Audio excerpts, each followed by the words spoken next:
I'm Dr. Alvin Thomas. My work and this show is dedicated to educating, validating, elevating, and celebrating the importance of Black fatherhood. This is the Black Fatherhood Podcast. Welcome to the third season of the Black Fatherhood Podcast, and today we're speaking to one of America's most beloved writers, Kwame Alexander. His latest book is a collection of poems, recipes, and letters to his loved ones. He writes about marriage, the beginnings of love, the endings of love, and about being a father and a son. We're going to talk about the ebb and flow of the parent-child relationship, how people change as individuals, and how those changes affect those relationships. We're also going to talk about how it's okay to step away from loved ones for a while and knowing if and when to return to these relationships and how one might engage this process. And we'll talk finally about patience, forgiveness, understanding, and love as a father and as a son. Our guest is a poet, educator, publisher, and #1 New York Times best-selling author of 38 books. Count them, 1, 2, 3, 38, including The Door of No Return, Light for the World to See, 1,000 Words on Race and Hope, Rebound, The Undefeated, and the Newbery-winning middle grade novel, The Crossover. Kwame joins us today to talk about his best-selling memoir and an answer, hopefully, to a question that I have: why fathers cry at night. I love that title. Welcome, Kwame, to this show. Hey, it's good to be here, Alvin. Thank you for that wonderful, humbling introduction. Who wrote that? My lips are sealed just for this quick second. But thank you so much. I really appreciate your being on here with us. It is such a joy. Being an educator myself, former high school teacher of English literature and English language, I always love to sit in the presence of great authors, and yourself being a great author, poet. Love the fact that you have recipes in there as well. But tell us, why did you write this book? What was happening in your life at the time when you wrote this, and who did you write it for? Hey, look, I had a contract to write a book of love poems. And, it was that simple. It was that simple. I've been writing professionally for 30 years, and it's how I make a living. It's how I, pay for my daughter's winter formal dress for her big winter formal this Saturday. It's how I make a living. It's my job. It's my vocation. And so I had a book contract for a book of love poems, and I started writing the love poems. And one of the things I discovered, Alvin, is that the poems were telling a story. And I said, well, wow.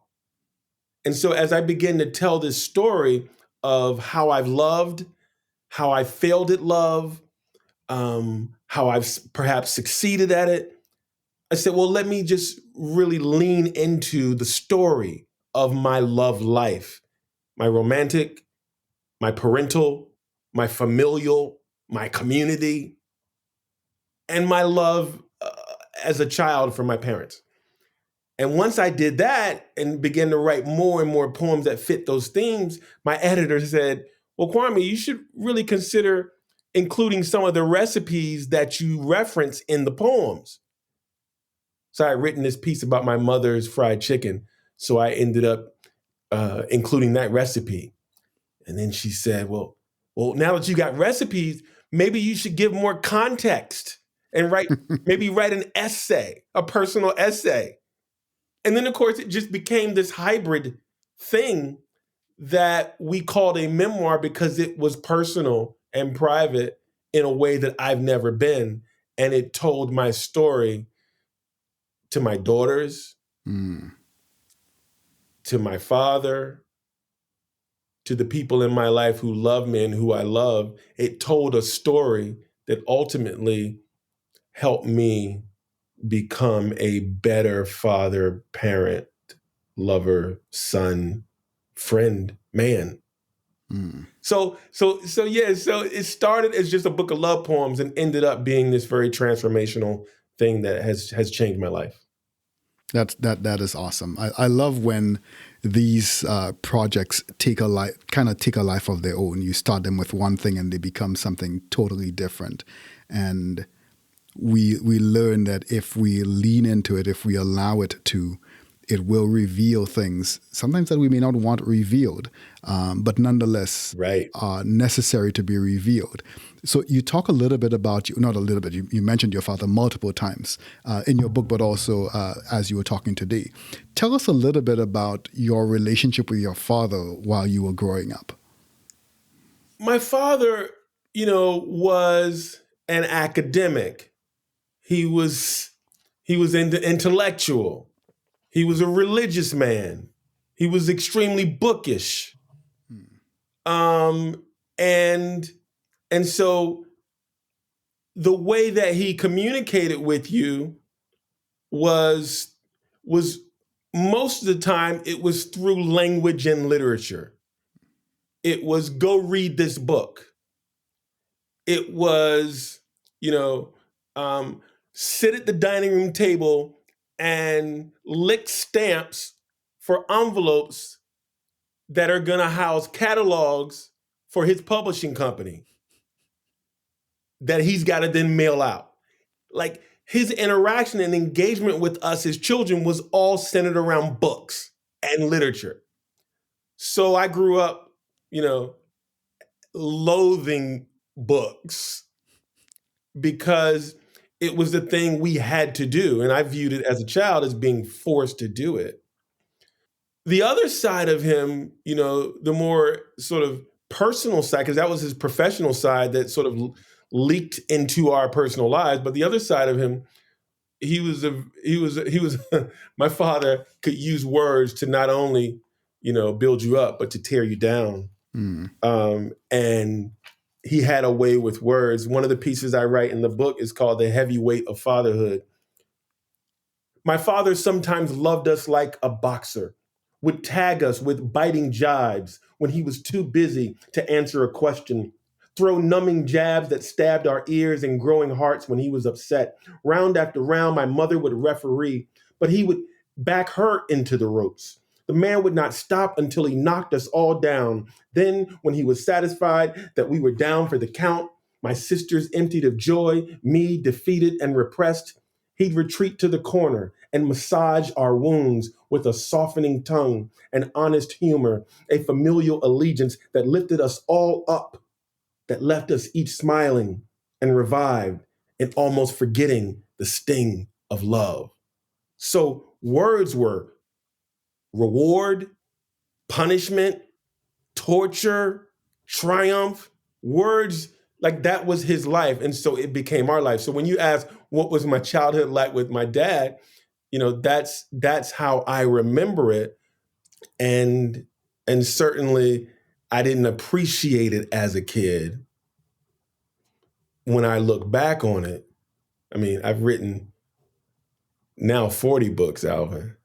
So perhaps this language that he used to love us through words, perhaps it worked. My dad likes to say, Alvin, that I was an experiment. He and my mother set out to create a creative, critical, literary thinker who took the world and distilled it on the page in a very life-giving and life-saving way. Like he literally uses the word, I was an experiment. And so, after having written 40 books, he is the most proud he's ever been of me as I've been able to see it, at least outwardly proud. Right. Because I think in his opinion, the experiment worked. I think just the idea of how powerful words are. What exactly is worked? What does worked mean? What worked means to him might not be what worked means to you or to your mom. Speak on it. Yeah. Yes. If one day I decide I have children, I cannot say that I would not do what your father did. maybe not in the way that he did it. Right. As far as from experimenting. Sure. Because in my mind, I already have all of these value systems and ways of thinking and ways of approaching the world and maneuvering within the world and within the spaces that exist in the world that I want to try to direct my child or children to, and ways of parenting that I think might be better than the way my parents may have parented or the way others may have parented that I want to try. And deciding how committed I am to making sure that those work and how easily I would be willing to abandon some of those. But it sounds like, at least for your dad, he committed to his experiment. The experimental condition functioned appropriately, and he has seen the results of that. You might have a very different understanding or a very different evaluation of the final product of this experiment. What's interesting, Alvin, is listening to you. You sound so intellectual about it, and I'm here to tell you, bro. All that goes out the window when you got the kids. I can believe that. Because I got 2 daughters, and Right. that's what's so magnificent and phenomenal and incredible about what my parents did with their 4 kids, that they pulled it off. They somehow did it, and when you as a kid, you don't appreciate it.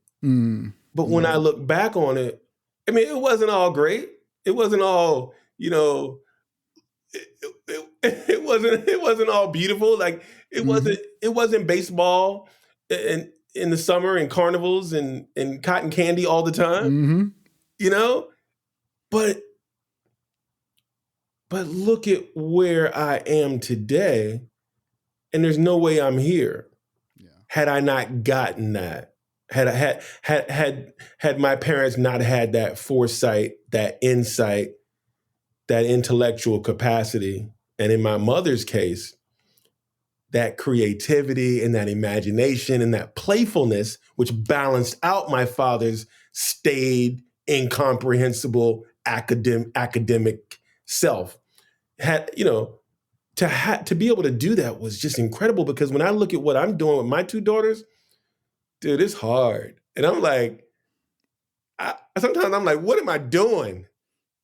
How am I doing? I don't even know what I'm doing. And so yeah, it's, I hear you and I appreciate what you're saying. And for so long, I didn't give my father credit. I complained, especially in the book. I talk about how he never said those 3 words that every child wants to hear. I love you. Like, I never heard him say that. My mother said it all the time, but I never heard him say it. And I complained about that and wrote about it. And during the book tour last spring, he texted me one night, maybe around 11 o'clock at night. Because one of the things you got to know, Alvin, is prior to the year 2015, my father and I maybe talked once every 3 weeks or a month. And it was very surface. Right. It was very, I mean, it was cool. It was, hey, how you doing? I'm good. How you? It wasn't a whole lot of, substance. Yeah. In 2015, on February 2nd, I won an award called the Newbery Medal. The Newbery Medal is an award for the most distinguished contribution to American literature for children. I called my dad as soon as I got the call that said I won, and said, Dad, I won the Newbery Medal. And his response was, yeah, we did it. And from that point on, Alvin, we talked maybe a half an hour, 45 minutes every day. To the point where sometimes I'm like, dude, I got to go. I can't talk. Because that became another sort of bit of evidence that his experiment worked. Yeah. So we have pretty engaging conversations. I lost my train of thought because I started getting. No. I really love that you brought this up, because I'm listening to you talk about this, and part of me is screaming, yes, a connection, but another part of me is screaming, you're more connected to the achievement than to the son. Hey, but you said it, Alvin. the way he loved me may not be the way that I needed or wanted him to love me. Yeah. And the way you're going to love, the way you love your nieces and nephews, it may not be the way they want you to love them. But we got to love in the way we got to love. And I learned that we can't judge, and we got to extend some grace, because I want my daughters to do the same thing for me. And so what I was saying was, at 11 o'clock one night during the tour, he texted me and he said, Kwame, my mother never told me she loved me. He said, I knew she loved me because when I was in the Air Force stationed in South Dakota, 2,000 miles away, she wrote me a letter every week. And when you're in the service, when you're in the Air Force, to get mail is a big deal, because when you don't get it, it's some loneliness, some longing. Yeah. He got a letter from his mother every week. He said, my father never wrote me. He said, I knew my father loved me because he bought the stamps and the envelope for her every week. So how we love may not always be in the same way that we think we should be loved, but we have to understand how we were loved. And I think I've come to that understanding. And so a big thing for my father,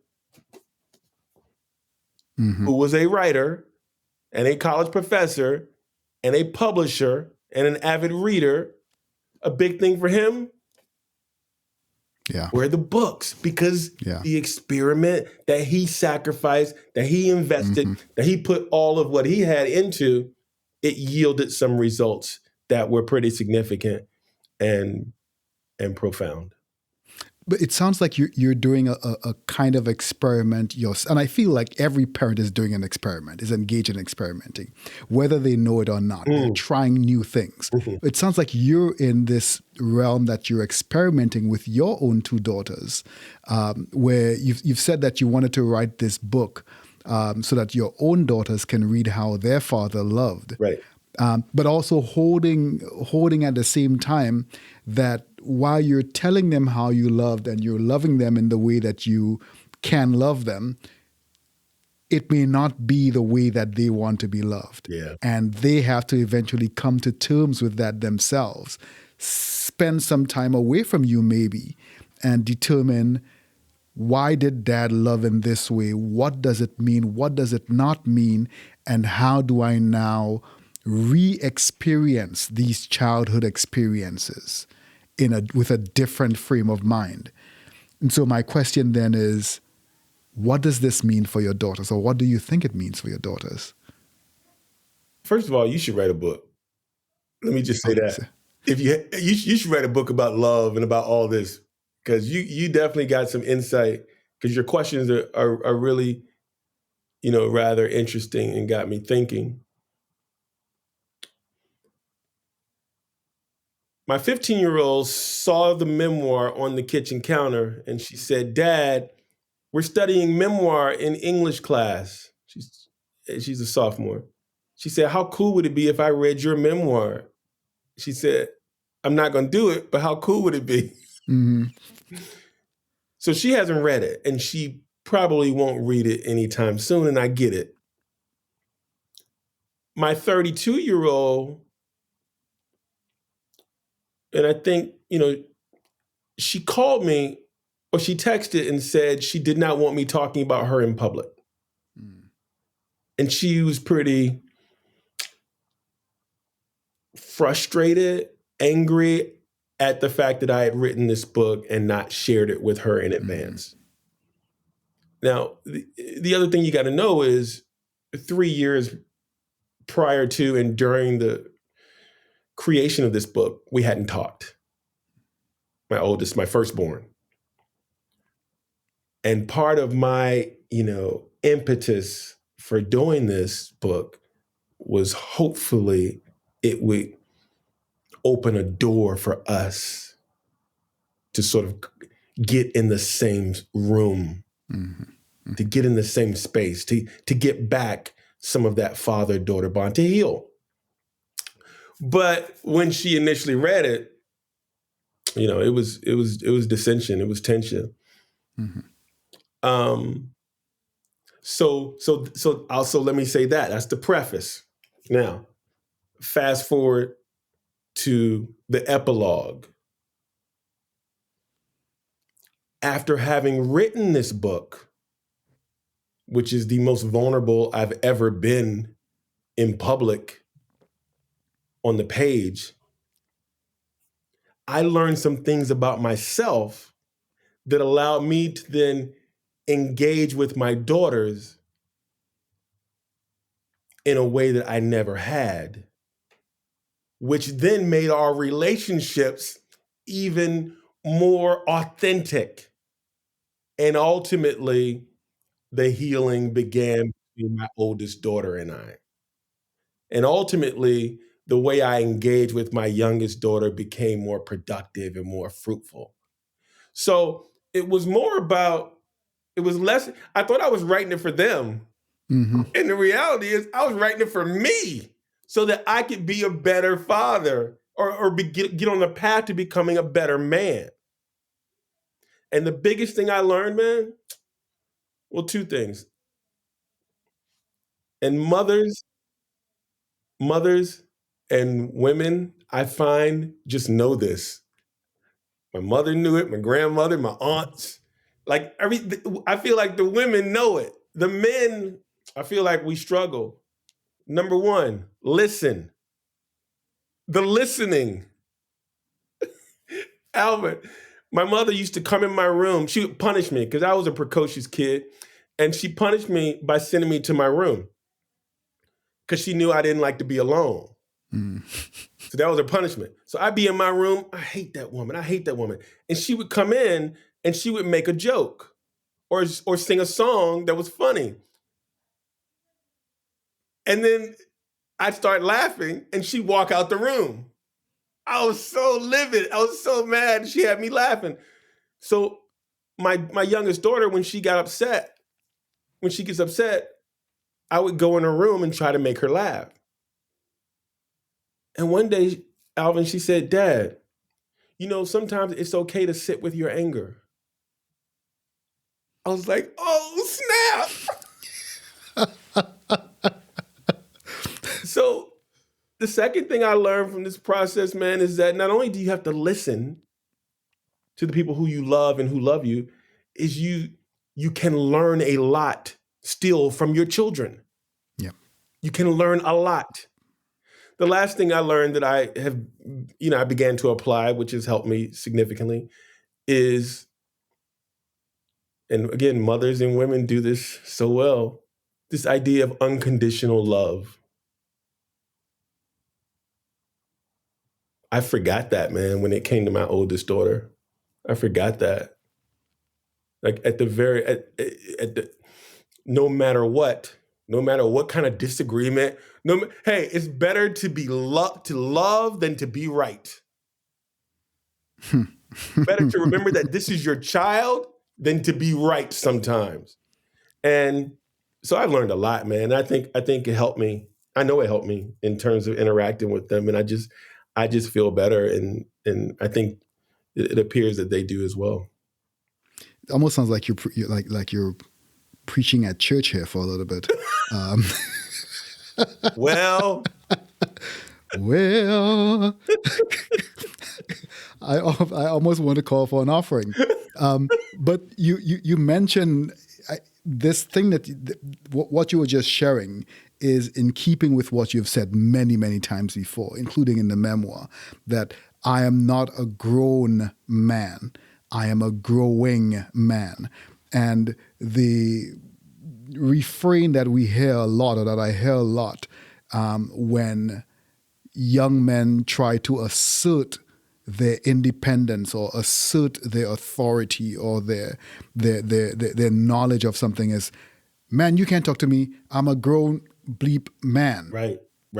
And it's almost as if they're trying to remind themselves that they're quote unquote grown man. Sure. And that grown means that you have achieved, that you have reached the pinnacle of knowledge and nothing can penetrate. Nothing can get through anymore because you know everything, you are everything, you can do everything. without recognizing, and while recognizing that there are so many things that you can't do, that you don't understand, and recognizing that your dog can teach you new things, that your child can teach you new things, that anybody you interact with can teach you new things. What then would be your advice to fathers today, based on everything that you've experienced so far and all that you're going through and have gone through and have learned and are developing into? What is that sage piece of wisdom that you would pass on to fathers? Here's what I'm going to say, man. All right. I'm going to say, because there's a lot of advice and a lot of guidance, but if I had to pick one thing, when I was at my wit's end, my career was blossoming, careers just exploding, awards and recognition, but I'm unhappy and I can't sleep at night. And I realized that, wait a minute, your personal life has fallen apart. Your mother passed away, your marriage is ending, your daughter's not speaking to you. How can both of these things be happening? You've got this great career and this personal life, and it's just. And so when I was at my wit's end, man, the thing I did that I'm going to advise is I began to try to think, WWMD, what would mommy do? I began to see myself, position myself, use as a model my mother. How would my mother respond to this? Like I didn't know, so I just took her. Right. She died September the 1st, 2017. And man, I began to try to cook like her. I began to try to interact with my kids like her. I began to approach my relationship with my siblings like her. I just used my mother as my standard. And I think the women have figured it out, and they didn't have a choice. Yeah. The full potential of a nation cannot be realized unless the full potential of its women is realized. So, and here's the story I'll share to illustrate it. All right. I was married for 24 years. Stephanie was my best friend, still is. And her birthday was January the 5th. So she planned a 10-day cruise with her best friend, which of course meant that I'm going to be with my kid for 10 days. Mom is gone, so dad's here. Dad's got you. So by day 4 or 5, I'm freaking out, Alvin, because I've had to cancel stuff, rearrange stuff. I'm waiting at school. She said be there at 5 to pick her up, but it's 5:50 and she ain't there yet. Like my whole life is all about her. And so in the car, I'm like, Samaya, man, I've had to cancel and rearrange stuff. This is a lot. And my kid looked at me, Alvin, and she said, Dad, it's only been a week. And it just got me to thinking, Stephanie did this for 15 years. How much did she sacrifice? Why didn't I ever recognize what she was sacrificing? How did she do it with such love and ease and what is she lost? How much is she given up? And why didn't I try to replace some of that? Man, I've just tried to think of myself and be in touch with how to be a better man as it relates to being a parent in particular, by looking at how the women have done it and how they've done it with such unconditional love and power.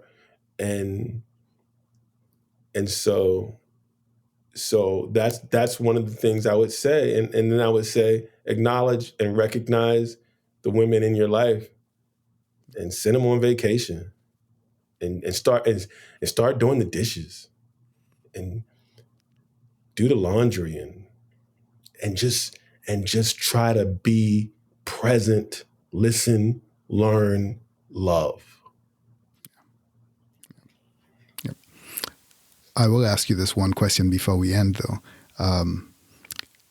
Would your mom approve of your fried chicken? Yeah, she would. She would? She would because my daughter does. My daughter. Okay.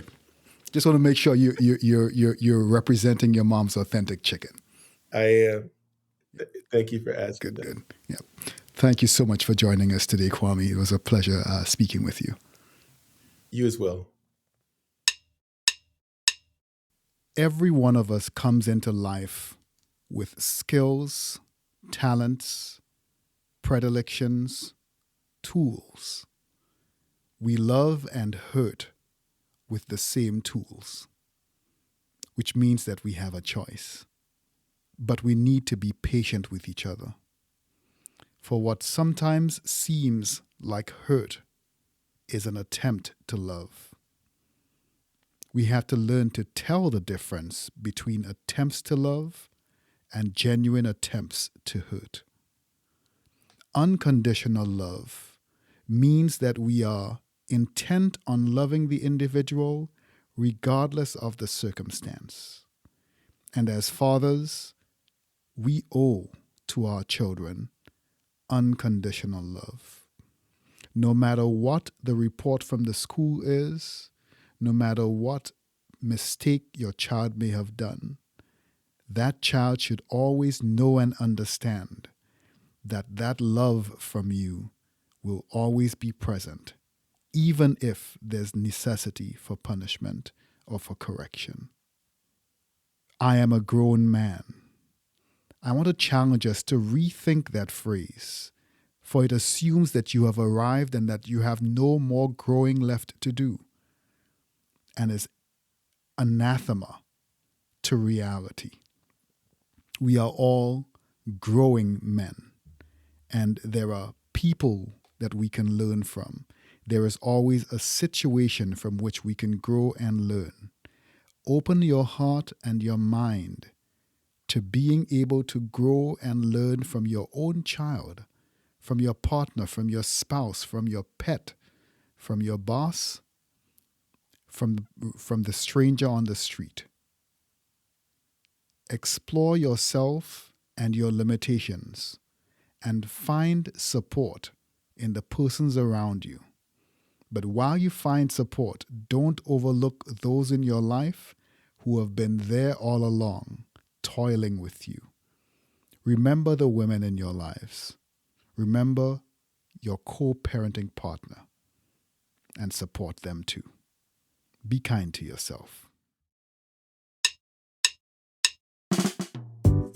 You've been listening to the Black Fatherhood Podcast. I'm your host, Dr. Alvin Thomas.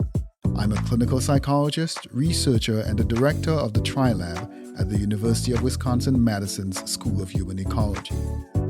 Original music for our series was composed and performed by Micaiah De Silva. Our series producer is Joe Ruby. The podcast is supported by the School of Human Ecology at the University of Wisconsin-Madison.